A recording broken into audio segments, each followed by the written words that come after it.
Hello दोस्तों, welcome back. ओम नमः शिवाय। तो आज मैं आप लोगों से बात करूंगा केम ध्रुव दोष के बारे में, यानी कि जब मून आपकी कुंडली में एक हाउस में अकेला बैठा हुआ रहता है। तो D1 के बारे में भी बताऊंगा और D9 के बारे में बताऊंगा कि कैसे ये आपके मैरिड लाइफ में भी इफेक्ट करता है जब आप इसको D9 में देखते हो।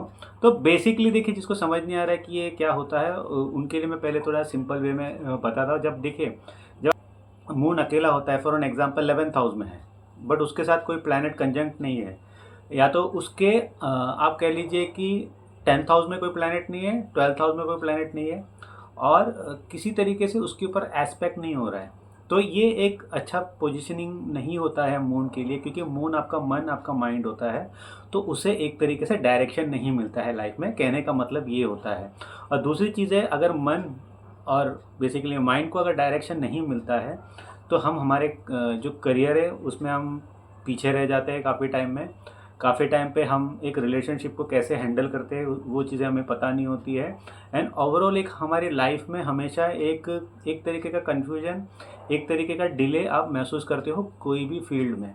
इसीलिए हम कहते हैं कि मून भले ही केतु के साथ हो, वो अच्छा है, रादर देन वो ऐसे ये वाले दोष के केम ध्रुव दोष के साथ ना हो, वो अच्छा नहीं होता है। बिकॉज इवन मून अगर केतु के साथ रहता है ना, तो उसके सिक्स सेंस बहुत ज़्यादा स्ट्रांग हो जाते हैं। केतु जब या फिर राहु मून के साथ रहता है, तो ये चीज़ें पर्सन को करता है कि वो उसे या तो उल्टी सीधी बात या शॉर्टकट हमेशा अपनाने में मदद करता है, या तो फिर एक तरीके से गलत संगत में जाने पे प्रॉम्प्ट करता है, या तो फिर सुपर इंटेलिजेंस बना देता है। तो काफ़ी लोग ये सोचते हैं कि जब मून एंड राहु का कंजंक्शन होता है कुंडली में, तो ये अच्छा कंजंक्शन नहीं होता है। बड़े बड़े होशियार लोग को इस कंजंक्शन से देखा गया, यूजुअली साइंटिस्टों को देखा जाता है। मेरा एक फ्रेंड है, वो बहुत बड़ा साइंटिस्ट है, उसके कुंडली में ये कंजंक्शन है। आप I think Osama bin Laden की कुंडली में शायद मून राहु कंजंक्शन था। तो out of the box thinking वाले होते हैं मून राहु कंजंक्शन वाले। तो इसमें बेसिकली देखिए, अगर इस ये कितना बैड होता है या कितना इसकी जो हम कहते हैं ना कि चीज़ें ख़राब होती है, वो इस तरीके से समझे कि अगर सपोज मून आपका है, मून आपका 11th हाउस में है, 10th हाउस में कोई प्लैनेट है जैसे जुपिटर है, तो मून उतना बैड बिहेव नहीं करेगा, मून उल्टा इवन अच्छा बिहेव करेगा, क्योंकि जुपिटर बाजू के हाउस में ही है। ऐसा भी हो सकता है कि फॉर एन एग्जांपल देखिए, आपका चित्रा नक्षत्र है, मून चित्रा नक्षत्र में है, वर्गो में, बट आपका जुपिटर जो कि चित्रा नक्षत्र इन आपके तुला राशि में, दैट मीन्स ये बहुत क्लोज कंजंक्शन हो गया है, 15 डिग्री इसके अंदर का कंजंक्शन हो गया है। तो उल्टा हमें ऐसा लगेगा कि मून अकेला है, बट नहीं, इस उसी नक्षत्र में आपका भले ही दूसरा ग्रह है, वहाँ पे जुपिटर बैठा हुआ है और मून को सारी एनर्जी थ्रू जुपिटर मिल रही है। तो इस तरीके से इसको देखना चाहिए कि कितना दूर कोई अगर प्लैनेट इसके साथ है नहीं है, ये सारी चीज़ें समझना चाहिए। बट जो मैंने पहला कंडीशन बताया, वर्स परफॉर्म तब मून का होगा जब वो अकेला होगा, किसी की तरीके आजू बाजू के हाउसेज में कोई प्लैनेट्स नहीं होंगे, एस्पेक्ट नहीं हो रहा, तब ये मून रियली ट्रबलसम हो जाता है हमारी ज़िंदगी में। बेसिकली एक 30 की एज तक तो आपको लाइफ में पता ही नहीं रहता है कि कहाँ पे क्या करना है। ये एक ही तरीके से ये मून अच्छा परफॉर्म कर सकता है अगर ये टॉरस साइन में हो, वहाँ पे थोड़ा स्टेबिलिटी होती है क्योंकि मून का एक्सॉल्टेशन पॉइंट होता है। बट अदरवाइज ये मून काफ़ी ज़्यादा प्रॉब्लम देता है, जो कि केमद्रुम दोष इसीलिए इसे कहते हैं। बहुत लोग केमद्रुम योग बोलते हैं उसको। देखिए, नाम कुछ भी दे दो, आपको उसके इफ़ेक्ट क्या है वो समझना ज़्यादा ज़रूरी है। अब आते हैं D9 पे। जैसे कि D9 में ये आता है, तो इसके हमें इफेक्ट जानने बहुत ज़रूरी होते हैं। अब देखिए, D9 में अगर ये आता है, सबसे पहली चीज़, अगर मून अकेला होता है, तो सबसे बड़ी देखिए यहाँ पे प्रॉब्लम ये हो जाती है कि पर्सन मैरिड लाइफ में कैसे चले उसे ये नहीं पता होता है, कैसे चले। अगर बाजू में अगेन मैं बोल रहा हूँ जुपिटर है, तो वो थोड़ा समझने की कोशिश करेगा मैरिड लाइफ में। अच्छा ठीक है, मैं ऐसा लेके चलता हूँ, ऐसा लेके चलता हूँ, मुझे शायद इस पर थोड़ा काम करना चाहिए। क्यों जुपिटर को मून के साथ हमेशा अच्छा बोला जाता है, या जुपिटर का एस्पेक्ट होना मून पे अच्छा बोला जाता है? क्योंकि पर्सन कोई भी प्रॉब्लम के लिए ना कंस्ट्रक्टिव डिसीजन लेने की सोचता है। तो इस वजह से हमेशा हम जुपिटर को कहते हैं कि अगर वो मून के साथ होता है तो एक बेस्ट पोजीशन हो जाता है, जिसे गाज केसरी योग हम बोलते हैं। बट कभी भी जुपिटर की कहीं से भी प्रभाव पड़ जाए आपके मून के ऊपर, तो एक बेस्ट होता है। अब देखिए, मून अगर नवमांश में जैसे हम बात कर रहे हैं, खास करके 8th हाउस में अकेला बैठ जाए तो, और 9th हाउस में कोई प्लैनेट नहीं है, 7th हाउस में कोई प्लैनेट नहीं, दैट मीन्स मैरिटल सपोर्ट, मतलब कि अगर वो मैरिज में फंस जाते हैं ना किसी तरीके से, मैरिज में फंसने का मतलब है कि मैरिज में कुछ भी अच्छा नहीं चल रहा है, फाइनेंशियली अच्छा नहीं चल रहा है, एक रोमांटिक वे में चीज़ें अच्छी नहीं चल रही है, तो उनको गाइडेंस एंड सपोर्ट नहीं मिलता है। उस वजह से पर्सन बहुत ज़्यादा अंदर ही अंदर एक तरीके से जलता रहता है चीज़ों को समझने के लिए। जलता मतलब कि देखिए वो एनवी वाला नहीं मैं बोल रहा हूँ, एक होता है ना अंदर से हमें घुटन होने लगती है चीज़ों को लेके कि क्या करूँ क्या करूँ, और फिर वहाँ पे कुछ एकदम से वियर्ड डिसीजन ले लेना, खास करके अगर ये जेमिनाई साइन में होता है या तो सैजिटेरियस साइन में होता है, तो ये सबसे ज़्यादा देखा गया है कि फायरी साइन में अगर पर्सन होना है तो सडनली कुछ आउटबर्स्ट ऑफ पर्सन डिसीजन ले लेता है मैरिज से रिलेटेड। सडनली जो हम देखते हैं ना कि नहीं मुझे रहना ही नहीं है इस मैरिज में, एक वैसा माइंडसेट हो जाता है, फिर उसी में वो उथल पुथल चली रहती है, तो ऐसा सिचुएशन क्रिएट होता है। इसीलिए मून नवमांश में यूजुअली कहा जाता है, क्योंकि देखिए मैरिज में आप कैसा फील कर रहे हो ना, आपका माइंड पीस में है कि नहीं, उसे जानने के लिए तो मून को देखना पड़ेगा। हाँ, वीनस को हम कहते हैं कि पहला प्रायोरिटी आप वीनस को दो, कैसा है कितनी हैप्पीनेस है, कितना बॉन्डिंग है, ये सारी चीज़ें देखने के लिए।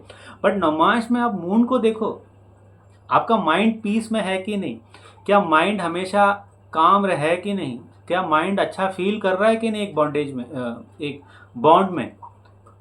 तो उसके लिए मून को देखना बहुत ज़रूरी होता है, कैसा है मून।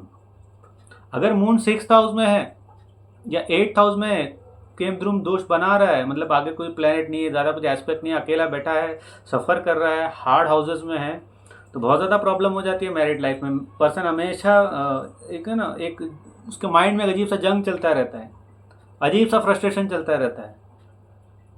सो फिर उसको आउटर एक तरीके से फिर उसको एनर्जी, या तो फिर कोई एस्ट्रोलॉजर के पास चला जाए, या तो फिर कोई स्पिरिचुअल गुरु उसको मिल जाए, तब उसकी लाइफ में थोड़ी बहुत पीस आती है। या तो फिर अपने से वो कुछ कर ले, या तो फिर अपने से किसी चीज़ होता है ना कि हर आदमी का मैरिज में किसी ना किसी तरह के एक्सपेक्टेशन होते हैं, उसे वो त्याग दे, तब उसकी ज़िंदगी में कुछ हो सकता है। But 6th and 8th position moon alone, ये एक ट्रबलसम पोजीशन है। Even moon in the 3rd house अकेला बैठा हो ना, तो ये एक बहुत रिस्की पोजीशन है। यही वो पोजीशन है जब आप इमोशन में कोई बड़ा एक्शन ले ले, खून खराबा कर दे, या कुछ एकदम से डिस्ट्रक्टिव नेचर के आप बन जाते हो, वो यही सारे मून होते हैं। मून कैंसर साइन में नवमांश में अगर कुछ मिला नहीं और केम धूम दोष बन रहा है, भले उसका ओन हाउस है, इमोशन में कुछ दगाबाजी हो गई, कुछ लॉयल्टी इशू हो गया, पर्सन एक्सट्रीम स्टेप्स पे चला जाएगा। हम जो न्यूज़ में सुनते हैं ना, उसने ऐसा कर दिया, ऐसा कर दिया, तो ये सारी चीज़ें होती है। तो मून वो चीज़ होता है जो एक्सट्रीम लेवल के लाइफ में चीज़ें करता है। तो हमेशा मून का, इसीलिए हम क्यों गीता में जो माइंड के ऊपर इतनी चीज़ें भगवान कृष्ण ने बोली हुई है, यही रीज़न है। बिकॉज सबसे बड़ी चीज़ होती है मन को वश में करना, और मून अगर अकेला हो जाए ना, तो वश में करने के लिए बहुत ज़्यादा तकलीफ हो जाती है ज़िंदगी में। और अगर आप एक कंपेनियन के साथ हो, देखिए D1 में अगर आपका देखिए मून है, मून केम धूम दोष है, आपका कोई कंपेनियन आ जाएगा, लाइफ नॉर्मल हो सकती है, ईजिली नॉर्मल हो सकती है, कोई अच्छा पार्टनर मिल जाएगा, लाइफ बहुत नॉर्मल हो जाएगी। बट यही मून अगर नवमांश में जाए, कंपेनियन भी है, तब हम बोलेंगे, हम सोचते हैं ना यार अभी इसको तो कंपेनियन मिल गया, इसको तो एक पार्टनर मिल गया, अभी तो इसको है ना एक प्रॉब्लम सॉल्विंग चीज़ें हो चुकी होगी, जिसमें कुछ भी होता होगा तो पार्टनर से सॉल्व करेगा, नहीं हो रहा है वहाँ पे तो और चीज़ें खराब हो रही है। क्यों? तब देखो कि कुंडली में मून अकेला है कि नहीं।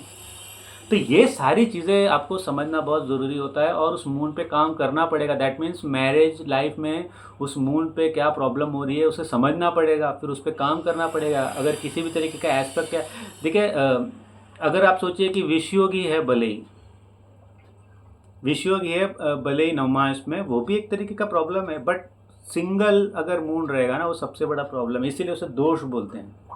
मैं तो उसे दोष ही बोलता, बहुत लोग उसको योग बोलते हैं, मुझे उसका नहीं समझ आया, बट ये एक तरीके का दोष ही है।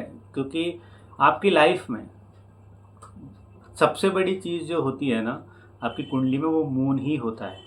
इसीलिए मून से हम बोलते हैं कि तुम्हारा नक्षत्र क्या है, पूछते हैं, क्योंकि मून के प्लेसमेंट से डिसाइड होता है कि आपका नक्षत्र क्या है। क्यों सन का नक्षत्र क्या, ऐसा क्यों नहीं बोलते हम? मून से क्यों ट्रांजिट देखने के लिए बोला जाता है? क्यों मैं हमेशा मून से रिलेटेड ट्रांजिट बनाता हूँ? बिकॉज वो आपका माइंड को अफेक्ट करता है। जब 7:30 होती है तो हम क्यों मून से ही देखते हैं? बिकॉज आपकी लाइफ को अफेक्ट करता है, फिर आप कैसे बिहेव करते हो, हाउ यू बिहेव, आपका मन कैसे बिहेव करता है, दिमाग कैसे बिहेव करता है उस सिचुएशन को। इसलिए मून को बहुत ध्यान दीजिए। और ये केम ध्रुव दोष के बारे में था, बट मैं आपको मून का भी चीज़ें समझाने की कोशिश कर रहा था, क्योंकि ये नवमांश में कभी कभी बहुत ज़्यादा एक मैंने देखा है पैनिक सिचुएशन क्रिएट कर देता है। कभी कभी देखा गया कि पर्सन बहुत ज़्यादा पैनिक में रहता है। जैसे 12th हाउस का मून है, 12th हाउस का मून है, अकेला बैठा हुआ है। मैंने कुंडली देखी थी जहाँ पे राहु का एस्पेक्ट हो रहा है उसके ऊपर, और पर्सन हमेशा है ना मैरिज में एक अजीब से डर में रहता था। मतलब ऐसा नहीं कि उनका पार्टनर उनको डरा रहा है या ऐसा कुछ कर रहा है, बट हमेशा पर्सन एक पैनिक सिचुएशन में रहता था। तो ये सारी चीज़ें भी आपको देखना जरूरी है। यहाँ पे एस्पेक्ट कर रहा है राहु मून के 12th हाउस में होने के। 12th हाउस आपको पता है, आपका नींद, आपके सपने, आपका डर, ये सारा आपका 12th हाउस होता है। तो एक पैनिक सिचुएशन क्रिएट करता है बिकॉज ऑफ राहु, कि कोई कुछ कर देगा क्या, कुछ हो जाएगा क्या। तो इसके लिए ओवरऑल देखना चाहिए। हाँ, अगर वहीं पे राहु भी एस्पेक्ट कर रहा है और कहीं से जुपिटर भी एस्पेक्ट कर रहा है, तो पर्सन उस चीज़ को ढूंढेगा क्या मेरी प्रॉब्लम है और उसको ओवरकम करेगा। तो ये था केमद्रुम दोष, जो कि D1 में भी जो होता है वो मैंने एक बहुत सिंपल वे में समझाने की कोशिश कर रहा हूँ आपको। और D9 में जब आप इसको देखोगे तो कैसे आपको समझना है, वही ये वीडियो था, एक शॉर्ट वीडियो था। होपफुली आपको अच्छा लगा होगा। तो अगले वीडियो तक मुझे इजाज़त दीजिए। बाय।